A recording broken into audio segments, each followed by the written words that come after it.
So ayan, good morning po sa atin lahat. Thank you po kay Lord sa isang mapagpalang umaga. So ngayon nga po ay +1 ang aking araw. So birthday ko po ngayon December 1. Ngayon po ang aking kaarawan. So hingi lang po ako ng gift sa ating mga idol, sa inyong lahat. So isang subscribe lang po ay masaya na ako ngayong birthday ko.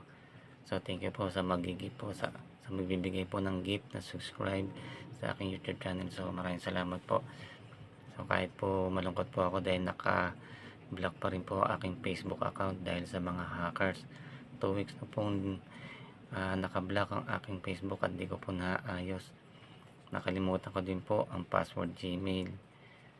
Kaya hindi ko po ma-open. So yung anak ko din ko po kasi ay nagdalawa po kami sa aking Gmail. So ayun, thank you po, makakatulong po.